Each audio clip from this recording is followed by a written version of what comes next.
Assalamualaikum warahmatullahi wabarakatuh. Di sini perkenalkan nama saya Amita.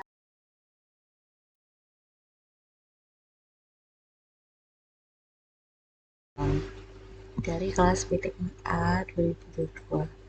Dan hari ini kita akan mempelajari tentang materi standarisasi jaringan komputer.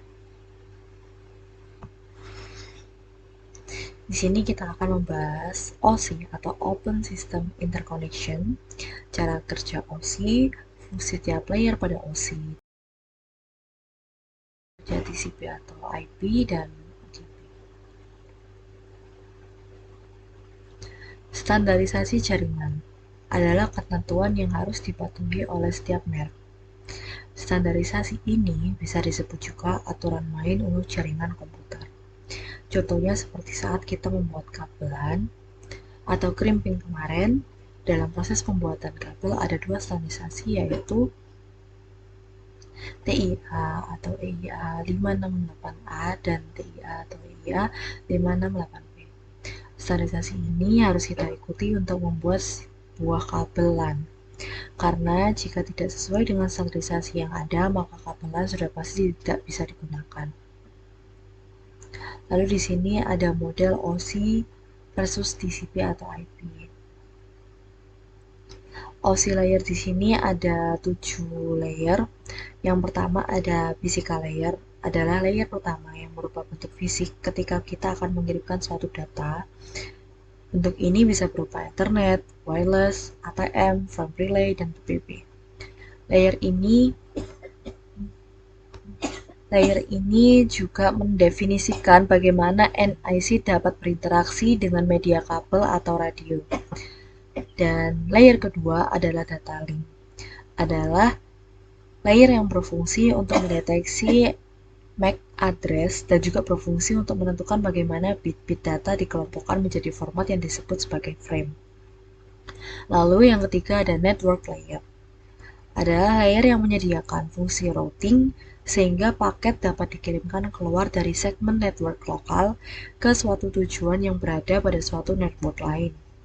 Layer ini berfungsi untuk mendefinisikan alamat-alamat IP, membuat header untuk paket-paket, dan kemudian melakukan routing melalui internet working dengan menggunakan router dan switch pada layer ketiga. Lalu layer keempat di sini ada transport layer, yaitu yang berfungsi untuk memecah data menjadi bagian-bagian kecil atau menjadi beberapa segmen dan akan memberikan nomor urut kepada segmen tersebut agar dapat disusun kembali sampai di tujuan.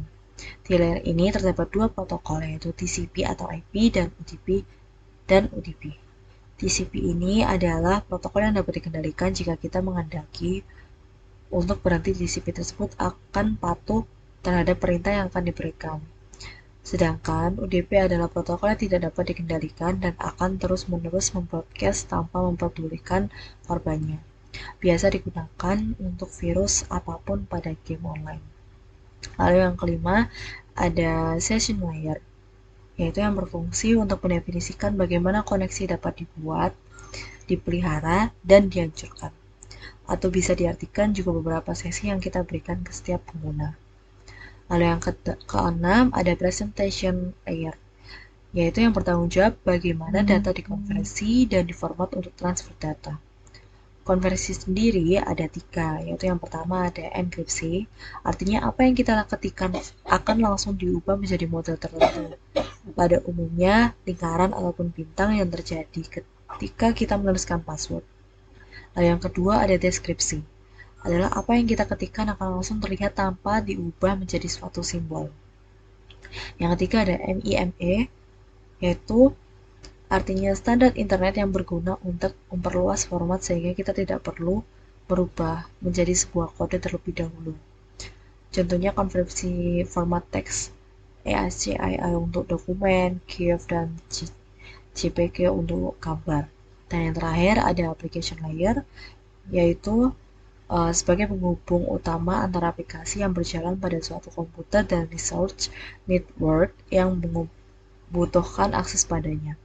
Protokol yang digunakan biasanya HTTP, lalu ada FPS, lalu EFTP, lalu SMTP, dan NFS maksudnya.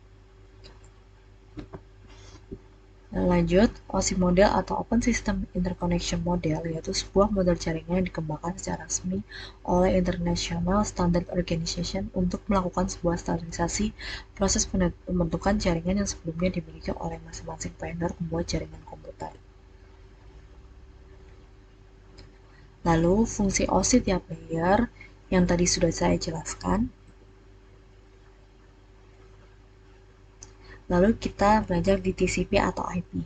TCP atau IP ini adalah standar komunikasi data yang digunakan oleh komunitas internet dalam proses tukar-menukar data dari satu komputer ke komputer lain di dalam jaringan internet. Protokol ini tidak dapat berdiri sendiri karena memang protokol ini berupa kumpulan protokol. Protokol ini juga merupakan protokol yang paling banyak digunakan saat ini. Data tersebut diimplementasikan dalam bentuk perangkat lunak atau software di sistem operasi. Istilah yang diberikan kepada perangkat lunak ini adalah TCP atau IP.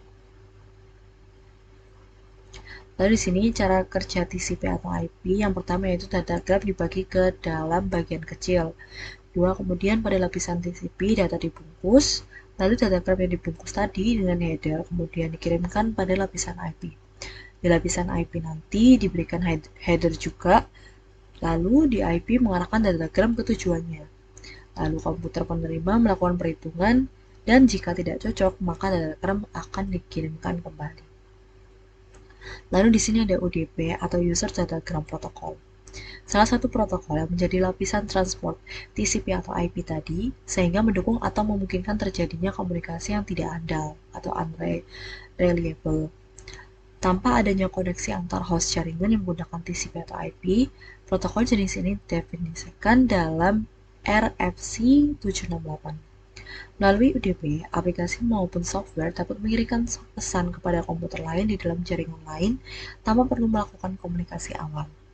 UDP menerapkan komunikasi secara sederhana dengan mekanisme yang minimalis. Terdapat proses checksum juga guna memproteksi integritas data. Mungkin cukup sekian yang bisa saya jelaskan untuk standarisasi jaringan komputer.